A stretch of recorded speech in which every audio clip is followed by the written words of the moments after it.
The engineer may have oversized the wiring for several reasons. Firstly, voltage drop could be a significant factor. The engineer may have considered the voltage drop over the length of the wiring and opted for a larger wire size to minimize it.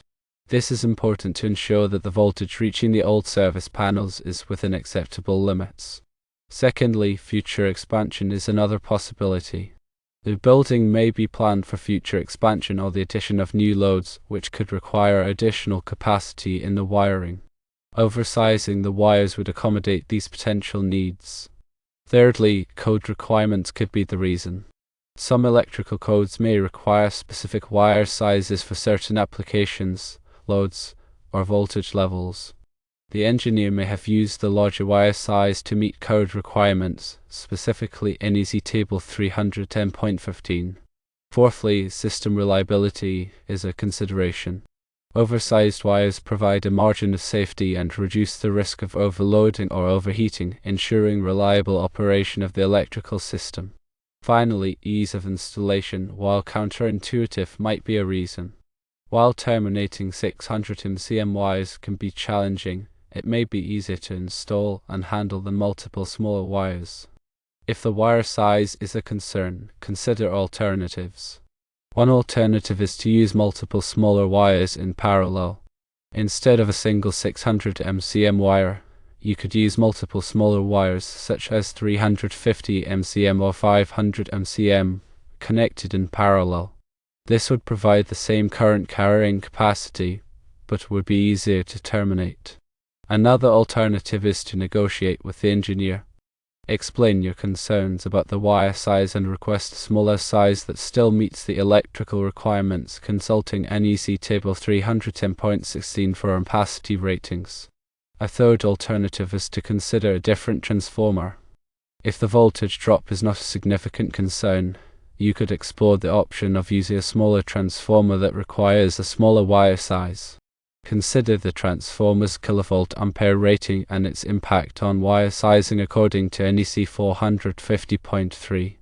For a 44 kilovolt-ampere load on a 208-volt three-phase system, the primary current can be calculated using the formula current equals kilovolt amperes times 1000 divided by voltage times the square root of 3. This results in approximately 122 amps.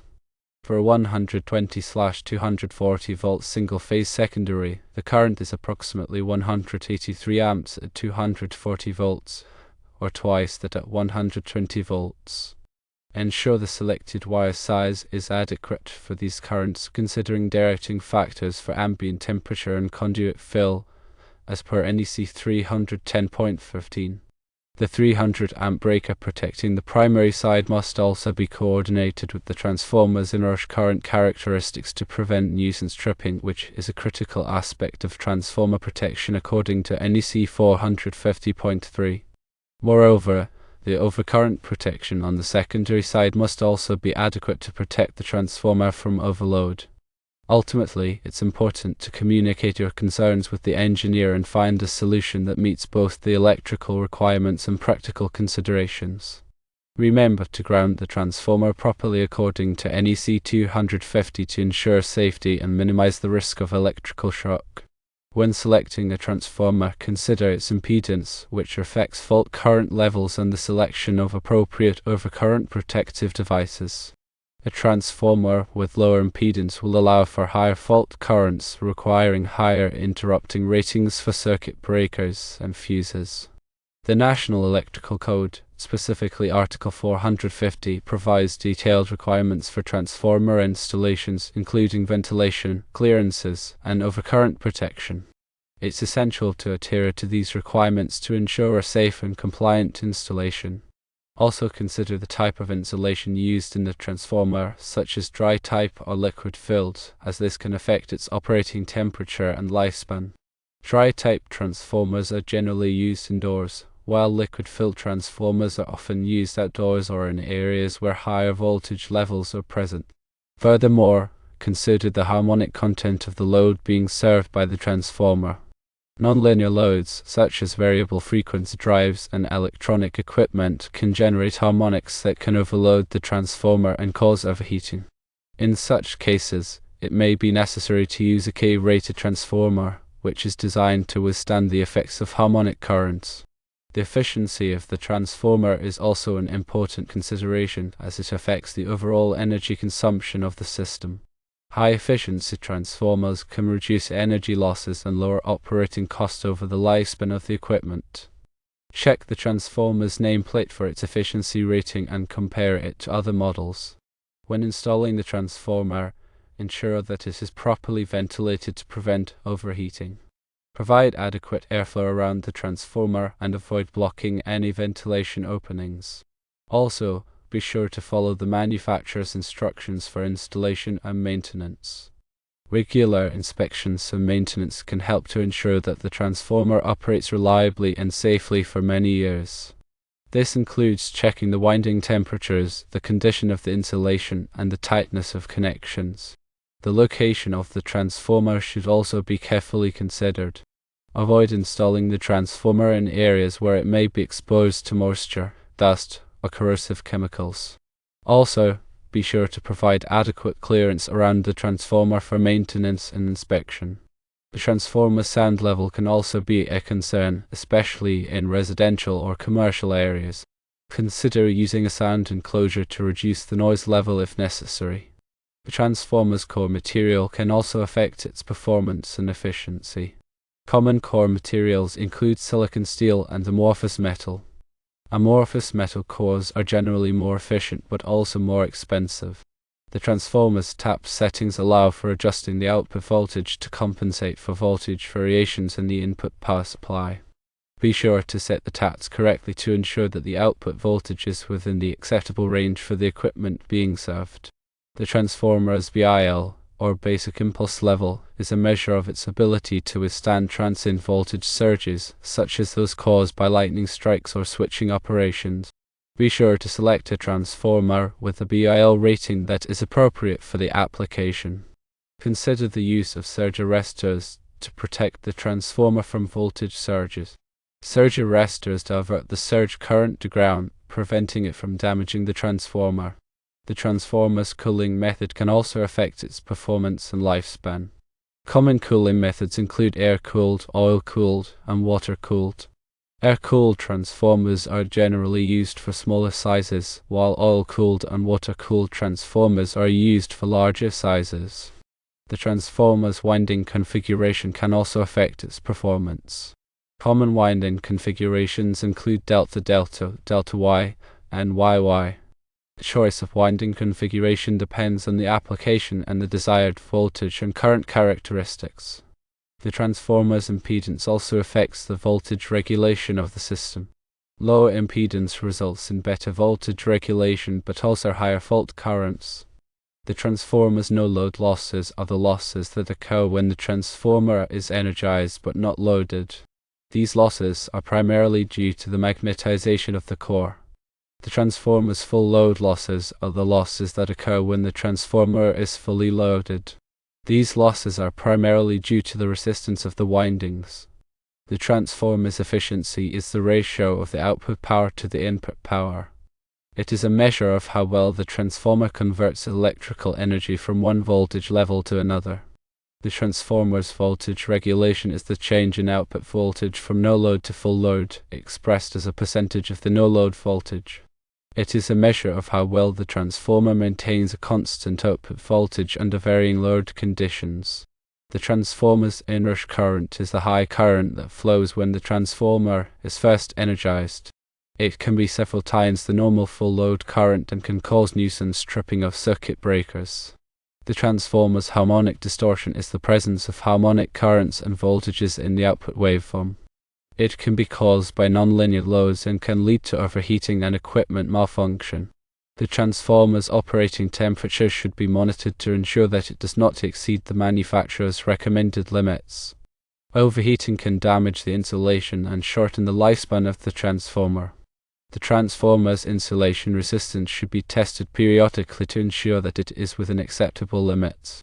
Low insulation resistance can indicate that the insulation is deteriorating and may need to be replaced.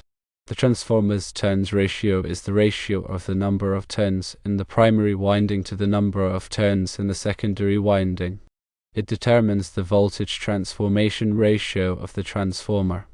The transformer's vector group is a designation that indicates the phase relationship between the primary and secondary voltages.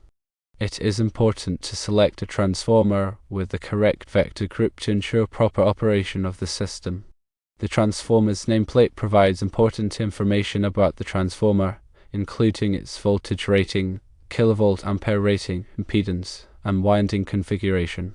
Be sure to consult the nameplate before installing or operating the transformer. The transformer's enclosure should be appropriate for the environment in which it is installed. Enclosures are available in a variety of materials and designs to protect the transformer from moisture, dust, and other contaminants. The transformer's grounding system should be properly designed and installed to ensure safety and minimize the risk of electrical shock. The grounding system should comply with all applicable codes and standards. The transformer's overcurrent protection should be properly sized and coordinated to protect the transformer from overload and short-circuit conditions.